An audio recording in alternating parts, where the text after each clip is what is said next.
Bonjour. Bonjour.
Let's see who. Still missing Delight.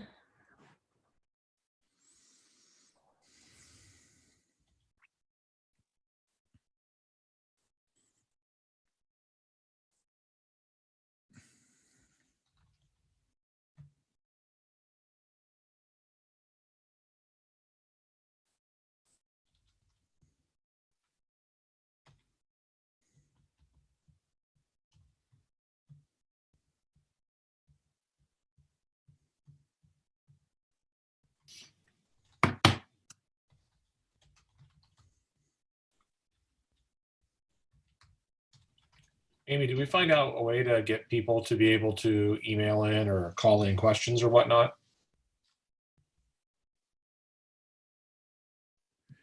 Amy is muted. Sorry. I'm letting them enter into the meeting. So as soon as we start the meeting, I'm going to mute everyone. I'm going to take over the controls. When we open it up for public session, I'll mute everyone and I will just allow people who raise their hand to be to have time to speak. Cool. So I think we are all on. We are live on YouTube and we are recording, so we can get started. All right. Thank you very much. We have returned from closed session at 8:37 p.m. Mr. Jackson, I just had a realization of something. Did you realize why today is momentous? You're on mute. Because it's Amy's birthday? Other than that I figured everyone already knew. It's pretty momentous. We get to do our meeting tonight in YouTube Landia. You're like the founding father. You are the George Washington of this. That's why I'm growing my hair out. You looks it. Y'all are. Wonderful. Sorry, David's the one being shown on YouTube Landia right now. All right. So we have nothing to report from closed session. Consent agenda items. Right. Items are what? Okay. Items are as follow. A, approve the regular meeting of the Oxford Preparatory Academy Board of Directors minutes on February. Mr. Haney, Yes. can we, yes. What? Yes. Can we report out? Can we get a report out of? No action was taken. That's in the report. Oh, yes. Mr. Haney, can you hear me? No action was taken in closed session. Can you just report on action taken in closed? No action was taken? No action was taken in closed session. Amy, did we find out how to get people to be able to email in or call in questions or whatnot? Perfect. Thank you. Oh. They certainly can email me. I'll take questions. jmarks@oxfordchampions.com. We actually have it so that people can get on, and as soon as we're done, they can ask questions. Or as soon as we're ready, we can ask questions. The hand feature in set up, Amy, to raise their hand. It should be, but let me look. That works, Raymond. Yeah, it works because Raymond was using it a minute ago. Well, he literally was raising his hand. No, I mean he was doing it earlier in our other meetings, but. Raymond, your hands work. Mhm. All right, are we ready to continue? Yeah. Okay. Yeah. So the first I'll take consent. emails. Sorry. ahead. The No, go consent ahead. I'll take agenda emails too. Go ahead. I'm sorry. Consent agenda items are as follows. A, approve the regular meeting of the Oxford Preparatory Academy Board of Directors minutes on February 27th, 2020. B, approve the emergency meeting of the Oxford Preparatory Academy Board of Directors minutes on March 13th, 2020. C, approve Oxford Preparatory Academy personnel action items. It's recommended the board approve consent agenda items A, B, and C. Do I have a motion? I'll make a motion to approve consent items A, B, and C. Do I have a Director second? Jackson seconds motion to approve consent agenda items A, B, and C. All right, all those in favor say aye. Aye. Those opposed? This motion passes. Is Mary in, by the way? Yes, she appears as Mary's iPhone. Yeah. I'm right here. Hi, Mary. Hi. You show up as sales team. Bingo. All right. Public comment, oral communications, non-agenda items. The public, including public attending a teleconference location, are invited to address the board regarding items not listed on the agenda. No individual presentation shall be for more than 3 minutes, and the total time for this purpose shall not exceed 15 minutes. Ordinarily, board members will not respond to presentations and no action can be taken. However, the board may give direction to staff following a presentation. Please turn your comment card into the board secretary prior to this agenda item. And while I understand that Amy has volunteered to carry out the role of board secretary, but if you have questions you want to present, or if you have comment cards, I guess you could virtually email Jill and let us know. Yep. Or if you want to present right now, please say your name and I will mute everyone but you. Does anyone who's on have any questions? Except for my dog who is crying, who wants to have a question. That's so awesome. There's the ASPCA commercial is on and it makes him cry. Does anyone else have any questions? All right. It looks like we have no one. All right. Next up is 4 items scheduled for presentation. Presentations are limited to 10 minutes. First up is Oxford Preparatory Academy Financial Report for February 2020. Ms. Parikh with EdTech.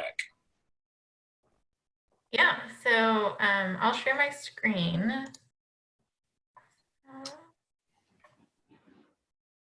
Okay, can you see the financial presentation? Yep. Okay, great. So this is the financial update as of the end of February.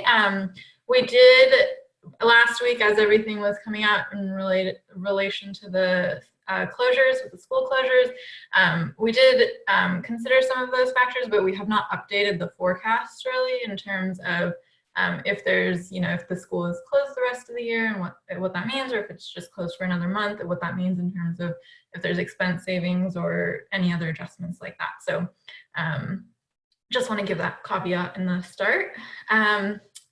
In terms of our financial update this time, we are looking at SOC's operating income has increased by about $7,000 compared to last time.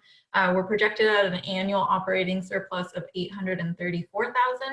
The primary driver of this is savings on compensation and benefits related to staff leaves, where we've recognized about $27,000 in savings.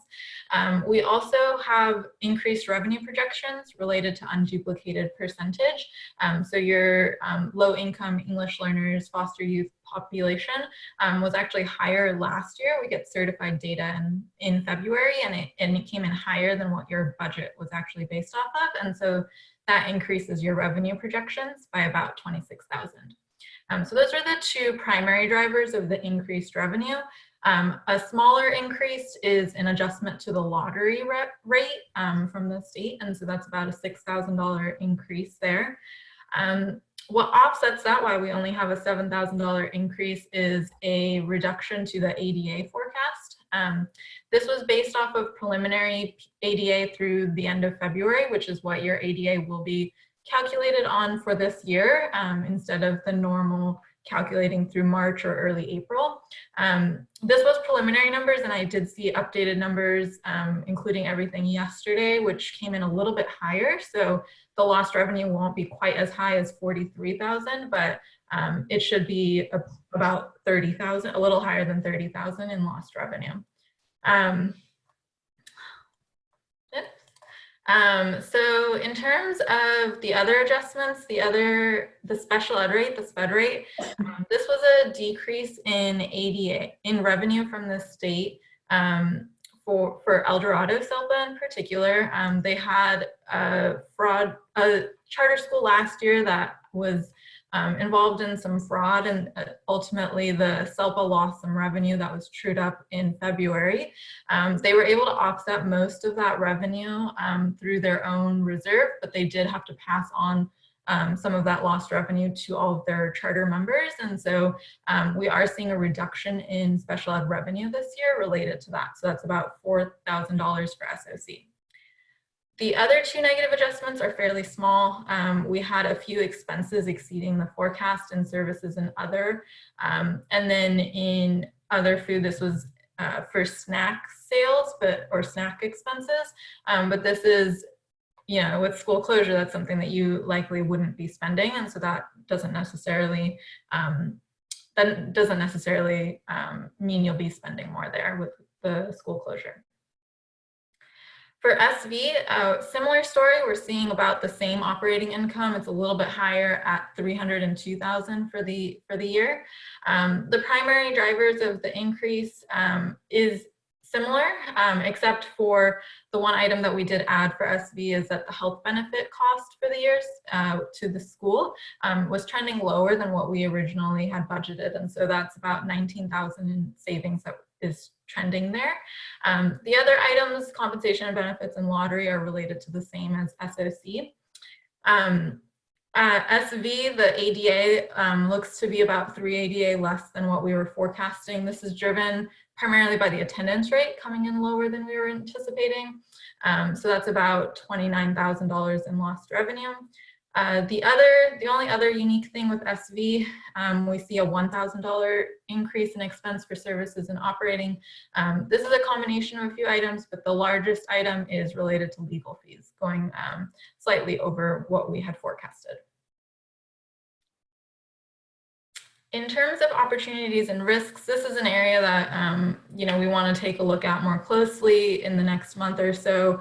Obviously, there's a lot of uncertainty related to school closures and what's going on, especially coming into the budget for next year as we get ready for budget season. So just a few things off the bat last week when we were getting information, things that we were thinking of that potentially could impact this year with a school closure. There's a risk of local revenue, so anything that comes from, say, parents or like the snack sales we were talking about. Obviously, if there's no students there, there's no snack sales, but those should also have expense savings. So unclear if that would really impact your budget, especially since you don't really rely too heavily on local revenue. So I don't imagine that's a big risk. But the opportunities, health benefits, we did recognize some savings, but that is trending low. So that might be an area of additional savings. And an area that we also flagged was substitute costs, where that or open positions that wouldn't be filled with a school closure. So those are some initial ideas that or opportunities and risks that we identified. And then last but not least, we just have the check and credit card register. Obviously, these bills aren't like the legal fees. We flagged those since those were the items that went over budget, but most of the expense was budgeted for. It just went slightly over the budget. We did also flag so some of the smaller items I'd mentioned for services and operating related to dues and membership. So $130 that went over budget there. This non-instructional consultant expense, and then the other food, these were Amazon, the snack sales that we were talking about that went over budget. So we flagged all those checks and credit card transactions. And that is the financial presentation. Were there any questions?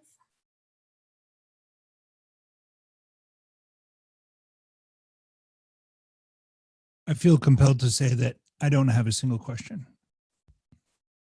Okay. I mean, I know we'll be relying on you and your team in terms of future planning until the end of the year, as well as into the next year.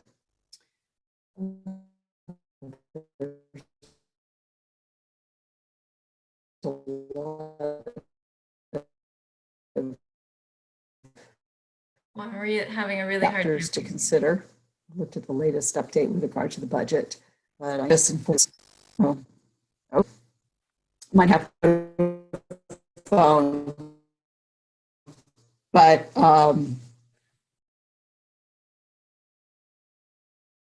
I know you'll keep us informed as we prepare, as we wind down this year, and we prepare the budget for 2021. Mhm. Jill, you're completely cutting out. Sorry. I think she was asking about the budget for next year and just keeping up to date on that. We are following, like, as articles and information come out regarding the budget for next year, preliminary information seems to indicate we're likely going to see a 0% COLA for next year, or at least a reduced cost of living adjustment for our revenue. So definitely planning conservatively. The other piece, just to keep you in the loop, is the budget seems to be, the state has to approve the budget for the funding. And so there's definitely potential for that to be delayed, which makes planning for next year even harder. So building a conservative budget for next year will be really important to leave, some cushion or buffer in case state revenues come in lower than you were originally, than the state was originally anticipating. So hard to say where we're going to land right now, but as we're definitely trying to keep up with that information, we'll share it as we get it.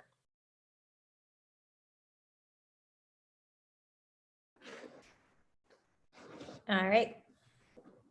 Any other questions?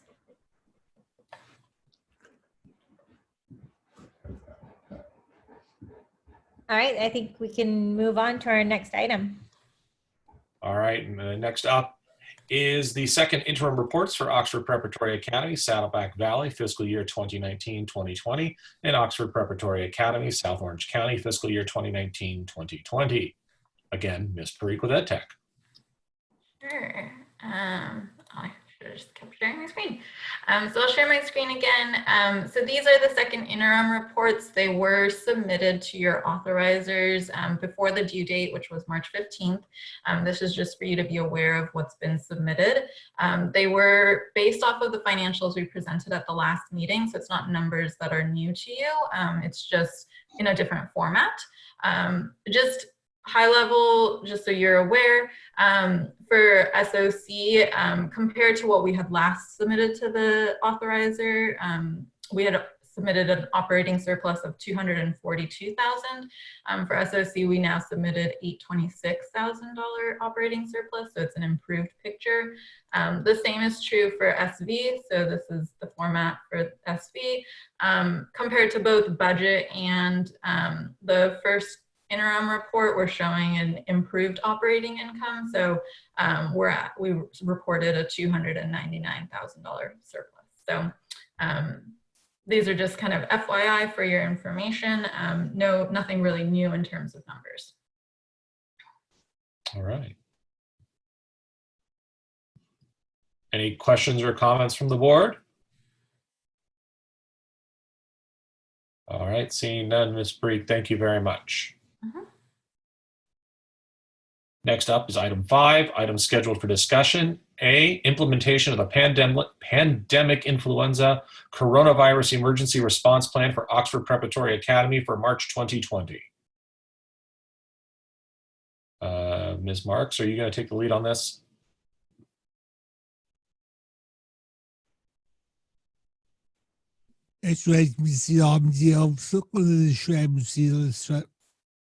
Can you hear me? I think we dropped her, but Can you hear me? Yep. Okay, let me know if you can't.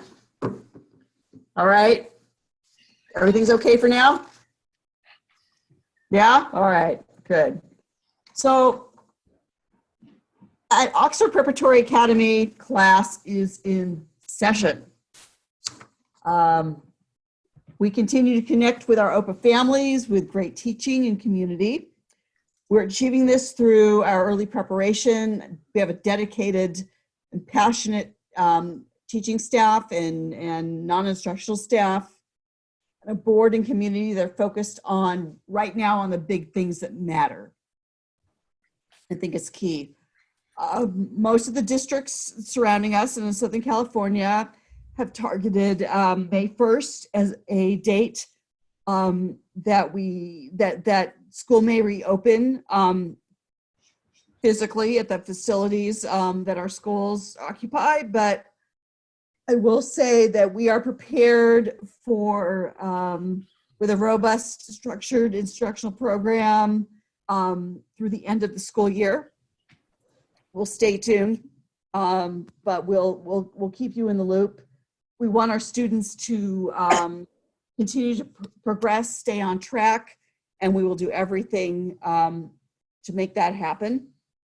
We are well ahead of the curve when you're looking at how I think larger organizations and districts are struggling. Again, charter schools are a little more nimble. We have the ability to cut through some things really quickly, but any action we take, any strategy we take is, again, it's measured. We get a lot of input.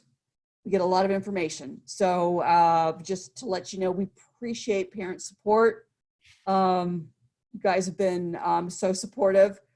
We're going to continue to get better at this. And we're learning a lot of lessons about how students learn with distance learning. So again, this is an opportunity for school reform. Again, it's traditionally about relief, recovery, but there's reform, and we're learning great lessons from you and your students and our teachers.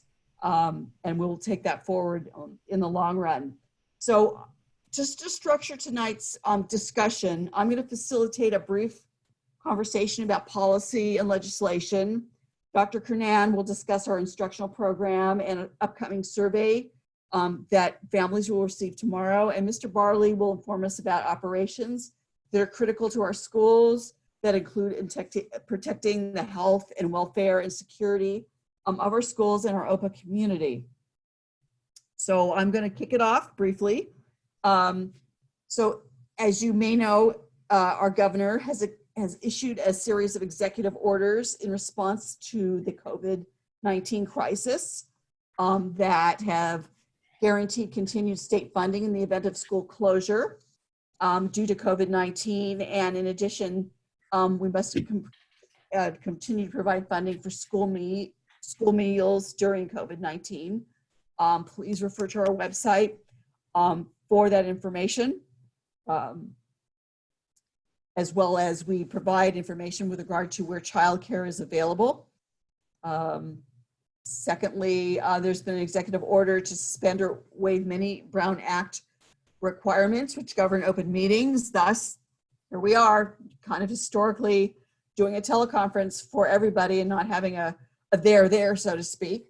But it's just the only way that we can conduct this, and I think we're doing it effectively. Another executive order suspended state standardized testing for 2019-20 school year, which makes a lot of sense. And additional executive order has placed a statewide stay-at-home order and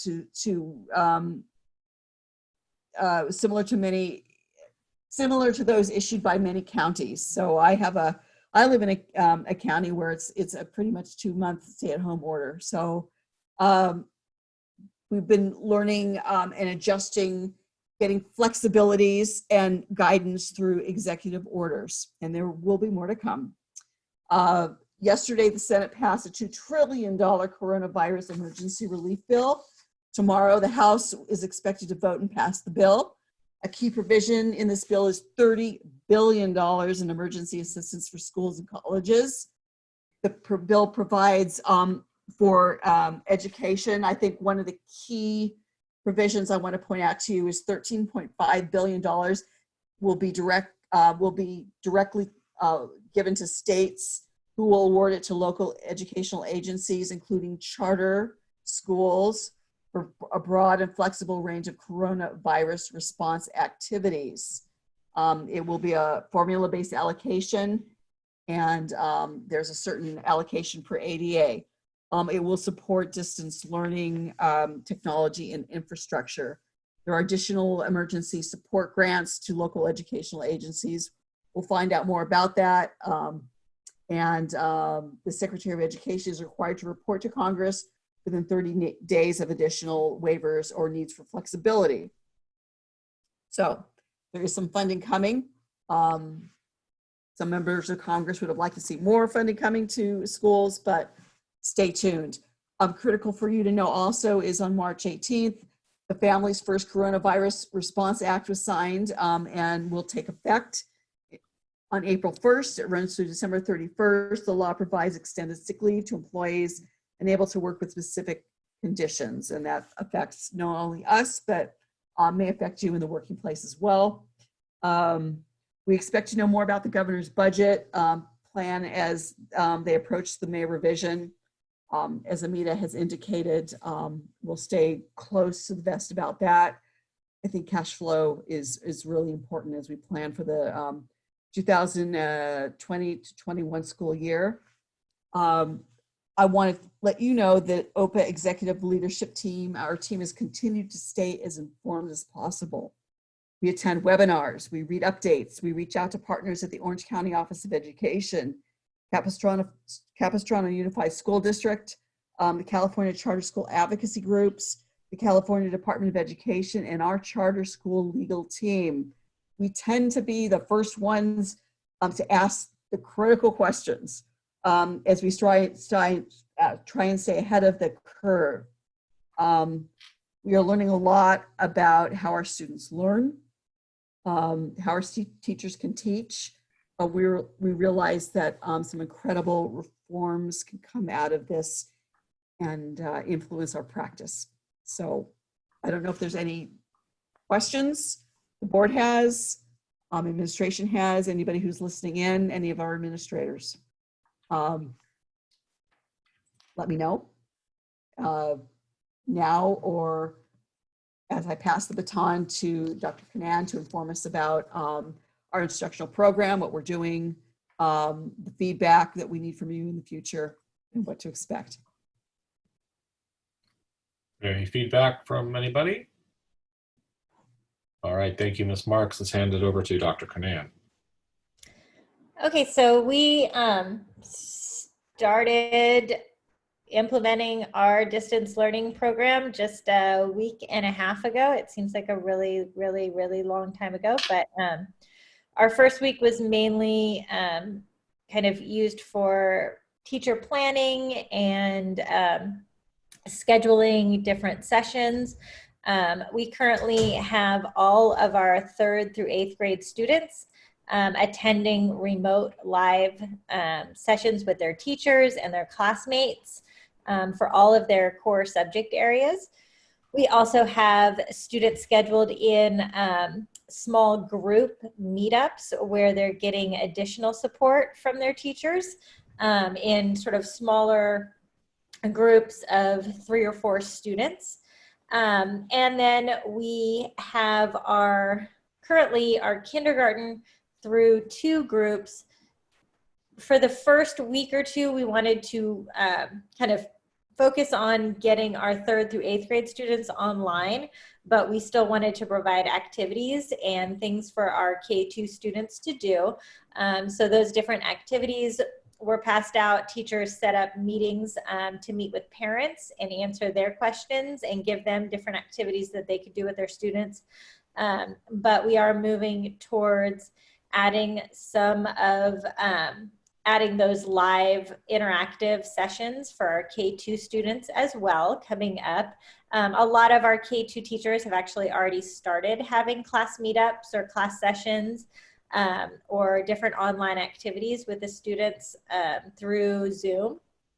but we're going to be rolling that out to everybody, K2, over the next couple of weeks, and just kind of working to try to get our younger students online and engaged, and being able to see their classmates and just interact with everyone, because I know that everybody's kind of stuck at home right now, and kids want to be able to have that interaction with their friends and see their teachers. So we really want to be able to provide that for all of our different grade levels. So kind of starting with 3rd through 8th, and then moving into expanding that to K2, starting this week, and then expanding it more next week. And then when we get back from spring break, having that fully rolled out, then K through 8.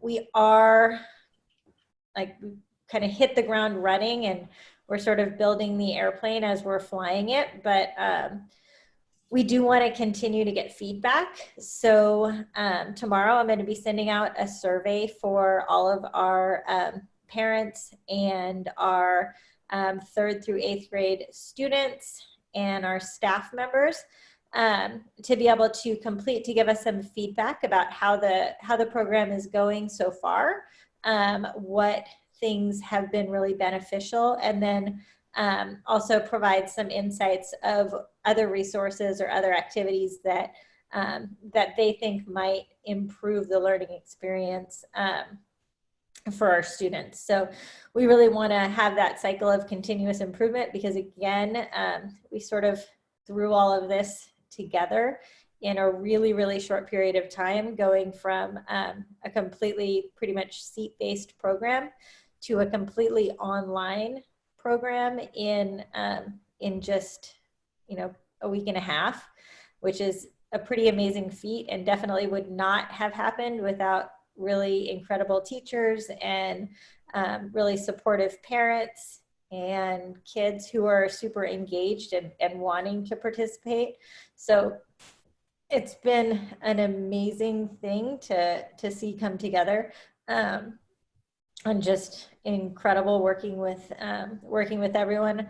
I every now and then pop into some of the online classes just to kind of see what's going on, and the kids are so excited to be interacting with each other and kind of continuing with their class, and they're super engaged. The teachers, it's a lot of work creating these lessons, but they're really enjoying it as well, being able to interact with the kids and totally do something that is outside of the box and that they never really had the opportunity to do before.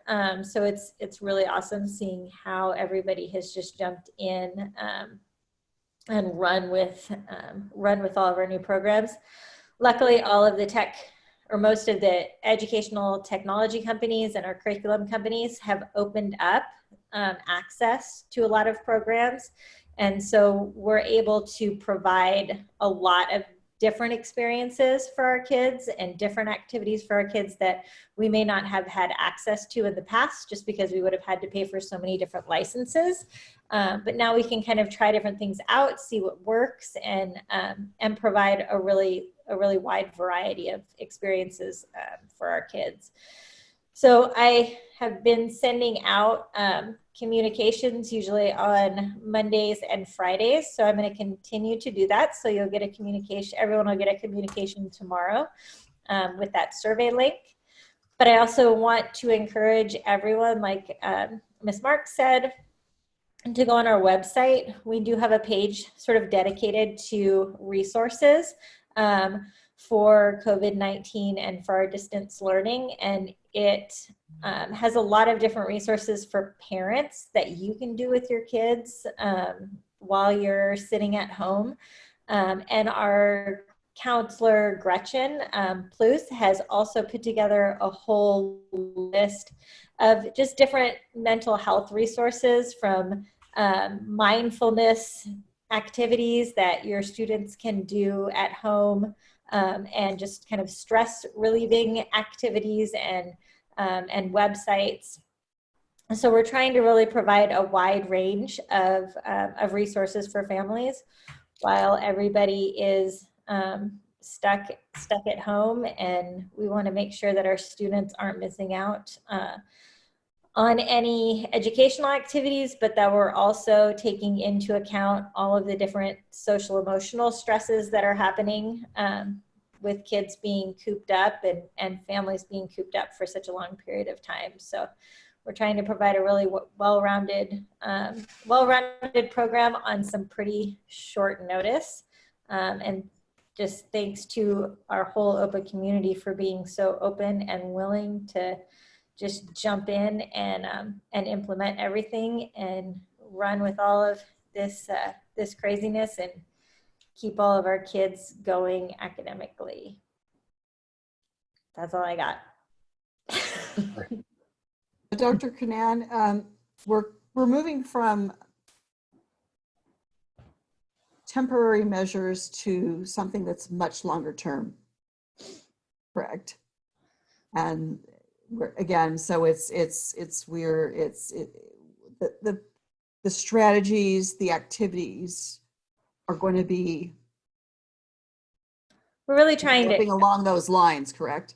Yeah, we're really trying to provide kids with the same amount of educational opportunities that they would be getting if we were on the school site. So even though kids may not be actually doing schoolwork for the whole 7 hours a day that they would be doing if we were on site, if you sort of take out the time for recess and lunch and passing periods and some of the other things that we have, we're looking at probably about 4 hours of actual student work and then some extra additional activities that would sort of correlate with homework and projects and things like that.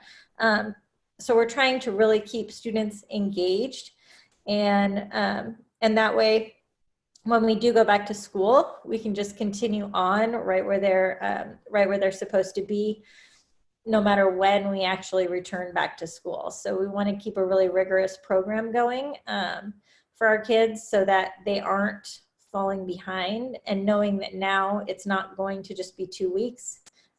It could be a much longer term. We're really trying to up what they're receiving through their online instruction and keep improving it every week so that, again, they're staying on pace with where they would be if we were still in our seat-based program.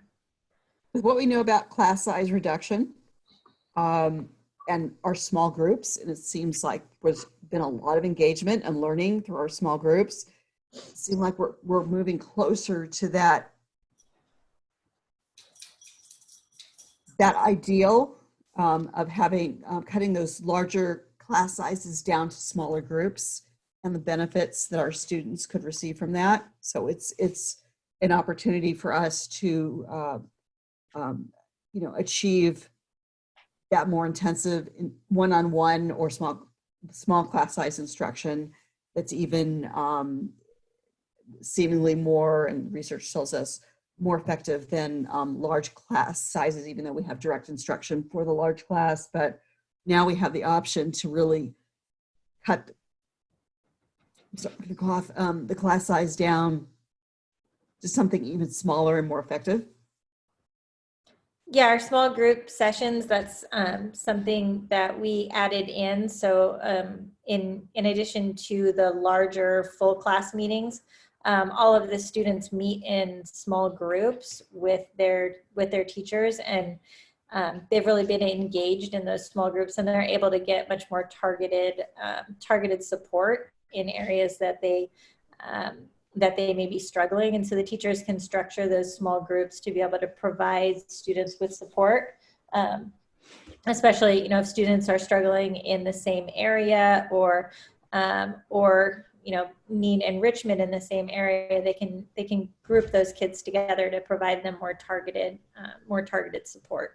Is this a model that's been widely adopted, or do you think we're among the first to do this?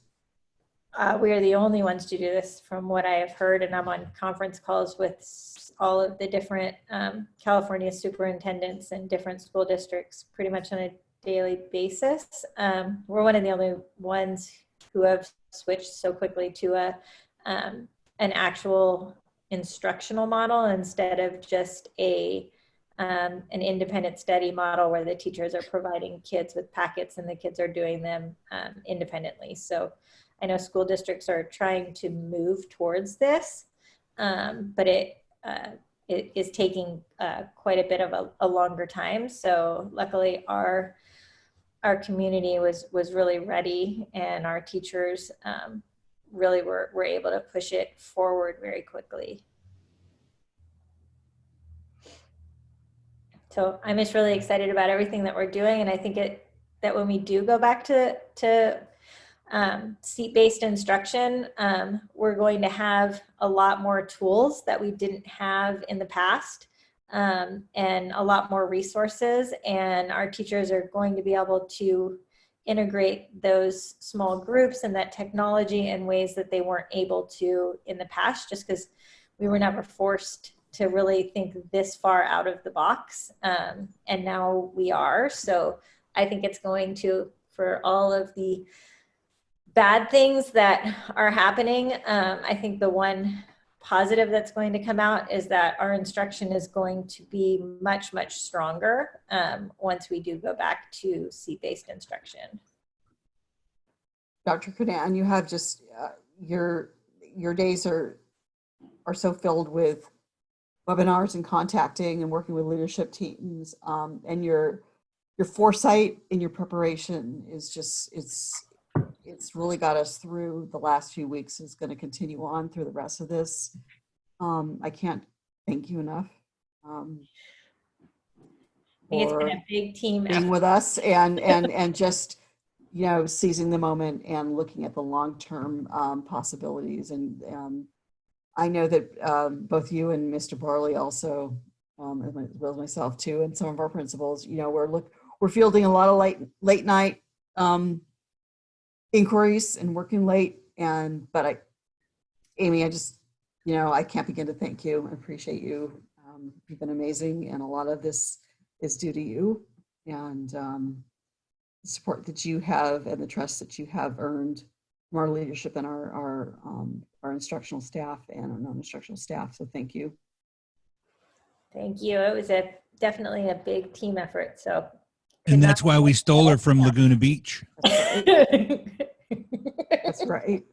They, you know what, they would walk through, you know what, they would walk through fire for you, and that's just an amazing leadership trait. So again, thank you, and finding the way to do it, the ways to do it. Mr. Barley. I'm happy to.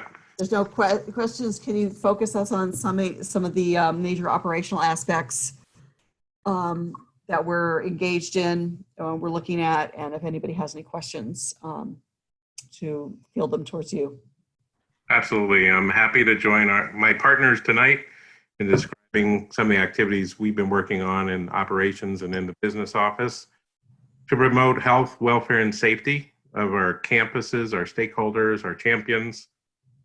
Even before school was dismissed on the 13th, we were doing additional cleaning, deep cleaning of the schools, sanitizing at that point. We had ordered supplies to make sure that we had everything on hand to support our plan, and we're in good shape. So that continues on the campus using internal resources, and we have an option to use external resources as well to make sure that before we return to campus, we'll be able to have several opportunities to really ensure that the campus is clean, sanitized, and ready for our return in a very safe way. So I feel very confident in reassuring everybody that we're in good shape and will be in good shape when that day comes in the future. In addition, we've been working with all of our vendors to roll back some of the commitments that we've made to ensure that we're conserving resources and funds to support our instructional model. So we've looked at our deliveries across the board to the campuses which are now dismissed, as well as looked at our contracts and all our vendor relationships to make sure that they meet our current needs and that we're in good shape going forward. We've asked, for example, our legal counsel to review our facilities use agreements, We've talked to our insurance company as well, and they've given us some great tools on cybersecurity. And again, we're using all of our resources, our partners, to ensure that we're in lockstep with them and what's needed during these times. So we've been very pleased with the work. We've worked very quickly as well to ensure that we have everything needed so that we'll be ready to return, and that we've, again, conserved our funds to make sure that we are making good decisions during this difficult time. What questions from anybody or comments? Any questions or comments from the board?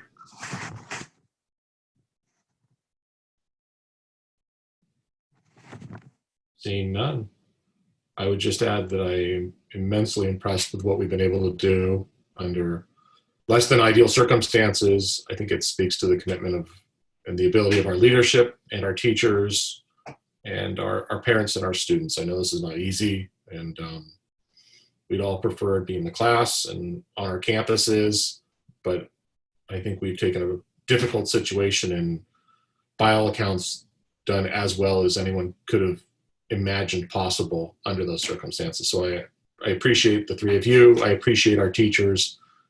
I appreciate our parents, and I appreciate our students. I think everybody is doing a remarkable job to make this keep going.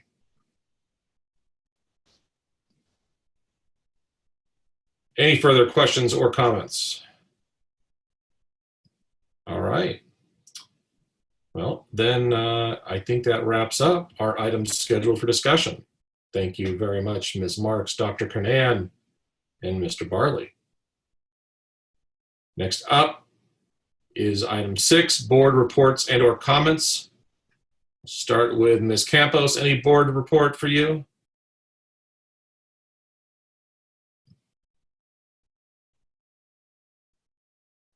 You there? Yep. We're here. Oh, bingo. No, I'm good. Okay, Ms. Travis. I would just like to echo and thank the staff, the teachers, and everybody for kind of putting in the extra hours needed to get us in this distant learning environment and just always thinking about the kids first. You're here. Mr. Jackson. Everything that Delight said, plus happy birthday to Dr. Amy. And wow, do my kids love this new venue. They love it. They actually prefer it to being in class. So I think not only have we sort of made, I think originally I would have been happy to just say, can we get something going? And we've gone so far past just something and made this really wonderful. And you three, I think, are the architects of that, and standing on the shoulders of many of folk who are working late and working hard to make it happen. And wow, what a fantastic organization, and how proud I am of all of you. And not too many years ago, it wasn't like this. And so we're all about the kids now, and what we are on to the business of exactly what we should be on the business of. So bravo. Yep, definitely. All right. Takes us now to item 7. Joseph. My comments went when I spoke on in response to Jill, David, and Amy. Are we going to sing happy birthday to Amy? Is that, I mean, in a manner, I feel like we should. What item is that? Much to her dismay. Can That that be has part of been my a jet comments? set. I end my comments with a song. I just break into song. You're well. You know what? I'll let it go under the circumstances. If you would like to sing. Happy birthday to, I'm not singing alone, however, to you. I'm still singing alone here. You are singing alone. Birthday to you. Happy birthday, Dr. Amy. Dr. Amy. Happy birthday to you. That Put a virtual camera. that was something special. The heart was there, but we'll keep working on it, team. Nobody said singing was in the list of things we were able to accomplish, right? All right. I'm just going to move us on to the executive director's report. I think I made my comments previously. Thank you, staff. Thank you, board. Thank you, administrative team, for just being so dedicated, willing to just jump into an innovative future. So we know we're not perfect, but we're learning a lot every day. So thank you. And I love how you substituted the word innovative future for fire, or the other way around. Like, you're jumping into the innovative future with me. Glass half full, half empty, right? I love it. No, I love it. Yeah, we do. Yeah, we go. Okay. So that takes us now to items scheduled for board action. First up is A, approve the second interim fiscal report for Oxford Preparatory Academy, Saddleback Valley Campus, fiscal year 2019-2020. It's recommended that the board approve action item A. Do I have a motion? I make a motion to approve action item A. And I do I have second a the motion. Yes. Okay, any conversation on this topic? Seeing none, I'll put this to a vote. All those in favor of approving action item A, say aye. Aye. Aye. Those opposed, this motion passes unanimously. Next up is item B, approve the second interim fiscal report for Oxford Preparatory Academy, South Orange County, fiscal year 2019-2020. It is recommended the board approve action item B. Do I have a motion? I motion to approve action item B. Do I have a second? I second All action right. item B. Any conversation on this? Seeing none, we'll put it to a vote. All those in favor of action item B, say aye. Aye. Aye. Those opposed, this motion passes unanimously. Next up is C, approve the proposal to provide audit and tax services to Oxford Preparatory Academy submitted by Christie White Accountancy Corporation for fiscal year 2019-2020 and 2020, 2021, and 2021-2022. Local education agencies, LEAs, need to engage an audit firm for the 2019-2020 year no later than April 1, 2020, per Education Code Section 41020B3. The selected audit firm is familiar with the audit requirements for California K-12 LEAs, and its accountants familiar with GASB and FASB pronouncements and statutory funding mechanisms. It's recommended the board approve action item C. All those, do I have a motion? I make a motion to approve action item C. And do I have a second? I I second. second. Whoa. Any conversation on action item C? Seeing none, we will put it to a vote. All those in favor of approving action item C, say aye. Aye. Those opposed, this motion passes by a vote of 4-0. We've already gone to closed session. We've already reconvened to open session. We've already discussed what was not done, and now it's time to adjourn. Make It is a motion to adjourn. I gotta say that it's recommended that we adjourn. And so you've a motion that we adjourn. I raised my hand. Second. Okay, all those in favor of adjourning? Aye. Aye. This motion passes unanimously. We are adjourned at 9:28. Good evening, everybody. Thank you so much. And Thank you. to all of Raymond's friends in YouTube Landia, thank you for joining us and Tito. being patient with us as we did this Yes. for the first time. Tito. Tito says hi. Who said hi? Yeah. Tito. Hi. All right, see, there we go. They're there. Nice hat, Garrett. Love your hat, Garrett. Wait, Garrett's got a hat? Oh, that's fantastic. I have hair. Look. Ah, you're a wizard. Oh, That's you're right. You're crazy. a wizard, Garrett. Oh, I'm Rapunzel. I'm not a wizard. I share an office with a 3-year-old, so it was all I can grab. There you go. I got it. Thanks, Amita. All right, Goodbye, everybody in the Bye. office Have a good night. mates. Bye. Yeah. Thanks, everybody. Bye.